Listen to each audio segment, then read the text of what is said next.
आप सभी का बहुत स्वागत है सी न्यूज़ भारत में। नमस्कार, मैं हूं रत्ना। वक्त हो गया न्यूज़ बुलेटिन का। बात होगी गोंडा की, जहां देवी पाटन मंडल की नवनियुक्त आयुक्त दुर्गा शक्ति नागपाल के आगमन पर सर्किट हाउस में उनका भव्य स्वागत किया गया। साथ ही बात होगी कोटा की, जहां कोटा ग्रामीण पुलिस लाइंस में अब हाईटेक सुविधाएं उपलब्ध होंगी। ऐसी तमाम खबरों पर विस्तार से चर्चा करेंगे।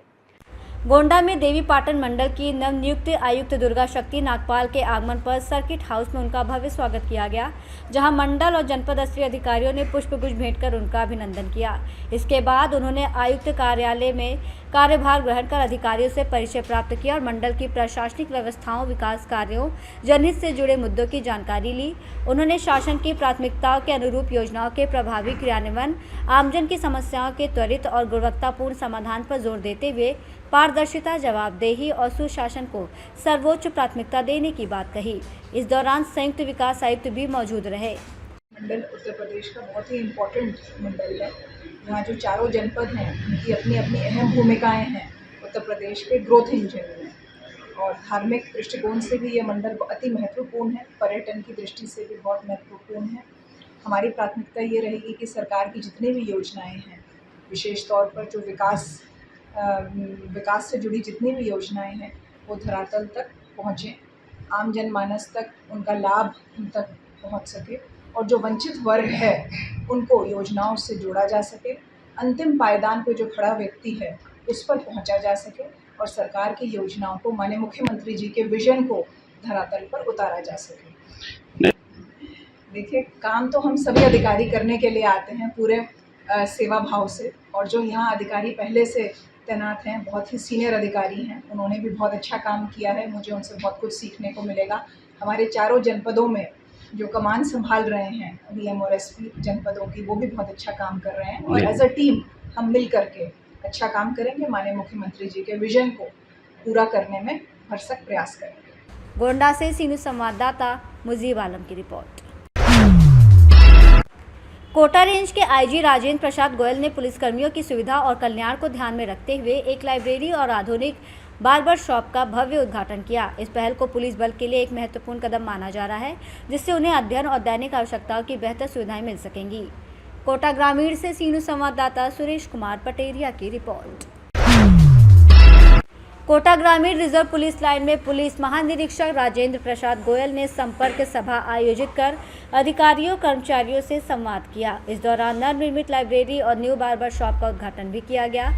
कार्यक्रम में पुलिस अधीक्षक सुजीत शंकर सहित कई अधिकारी मौजूद रहे। आईजी ने पुलिस कर्मियों की समस्याएं सुनते हुए अनुशासन, नैतिकता और आमजन से मधुर व्यवहार बनाए रखने के निर्देश दिए। साथ ही उन्होंने सांगोद वृत्त कार्यालय का निरीक्षण कर व्यवस्थाओं का जायजा लिया। कोटा ग्रामीण से सी न्यूज़ संवाददाता सुरेश कुमार पटेरिया की रिपोर्ट।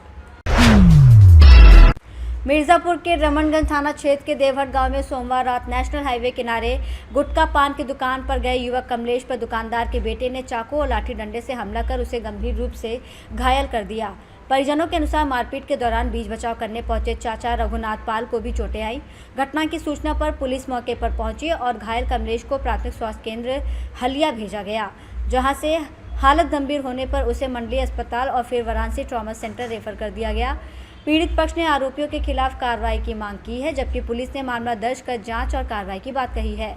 मिर्जापुर से सी न्यूज़ संवाददाता अंकित मिश्रा के साथ राकेश कुमार तिवारी की रिपोर्ट।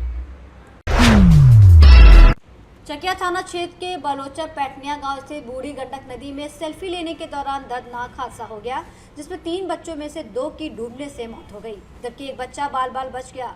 जानकारी के अनुसार मुनिया माई स्थान के पास कारिक महाराज की पूजा के दौरान तीनों बच्चे नदी में उतरकर सेल्फी ले रहे थे, तभी वो गहरे पानी में चले गए और डूबने लगे।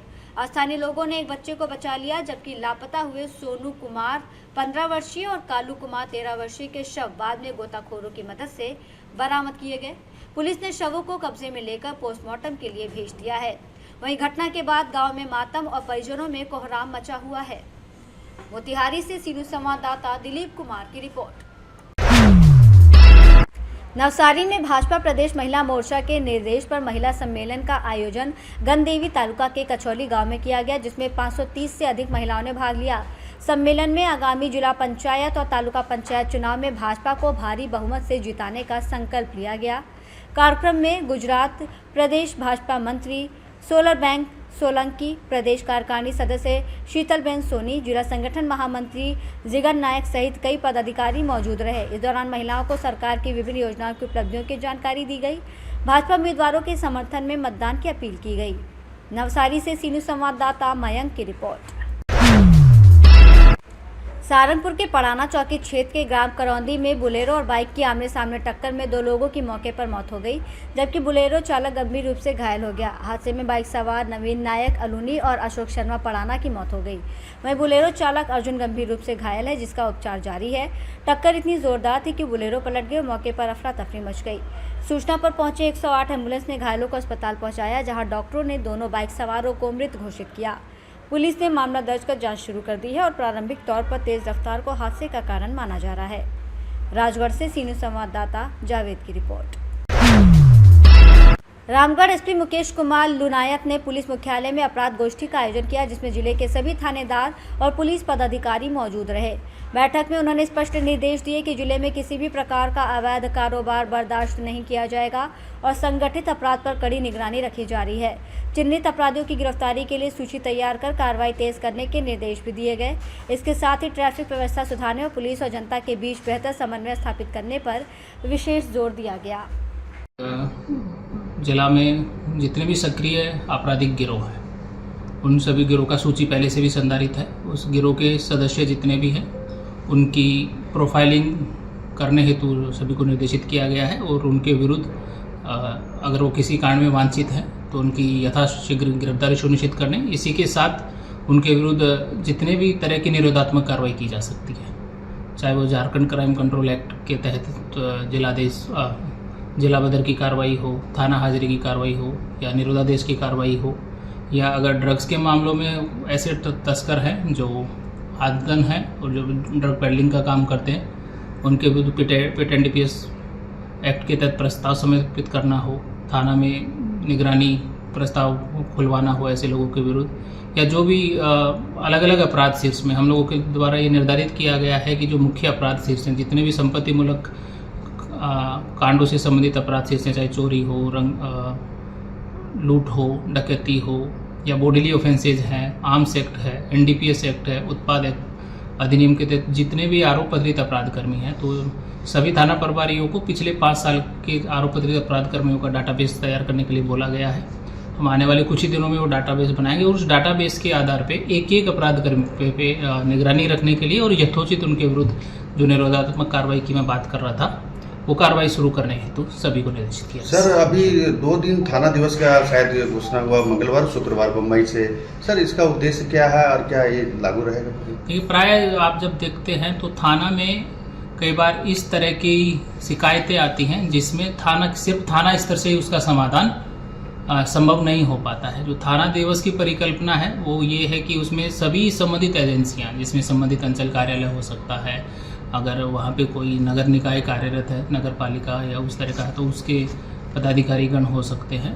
वो सभी एजेंसियाँ, खासकर उसमें अंचल कार्यालय और थाना पर कार्यालय के बीच में समन्वय स्थापित करके, ऐसे मामलों में प्राय देखा गया कि ज़मीन से संबंधित ऐसे मामले आते हैं जिसमें अंचल कार्यालय और थाना में समन्वय की बहुत आवश्यकता हो जाती है और आम जन को भी एक जगह पे ही उनकी शिकायतों का त्वरित समाधान हो सके, उनकी शिकायतों को सुना जाए और उन पर विधि सम्मत अग्रतर कार्रवाई की जाए। इसके लिए जिला उपायुक्त महोदय के द्वारा भी कल एक बैठक की गई, तो उसमें ये तय किया गया कि सप्ताह में 2 बार। रामगढ़ झारखंड से सी न्यूज़ संवाददाता राजीव की रिपोर्ट।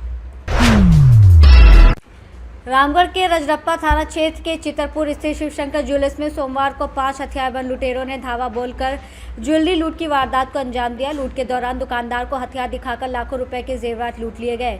हालांकि इसकी आधिकारिक पुष्टि नहीं हुई है। घटना के बाद स्थानीय लोगों और पुलिस की मदद से 2 लुटेरों को मौके पर पकड़ लिया गया, जिन्हें भीड़ ने पीट दिया, जिससे एक आरोपी गंभीर रूप से घायल हो गया, वहीं 3 आरोपी फरार हो गए। सूचना पर एसपी मुकेश कुमार लुनायत और पुलिस टीम मौके पर पहुंची और दोनों पकड़े गए आरोपियों को हिरासत में लेकर जांच शुरू कर दी है। घटना के बाद इलाके में भारी भीड़ जमा हो गई। रामगढ़ से सी न्यूज़ संवाददाता राजीव की रिपोर्ट।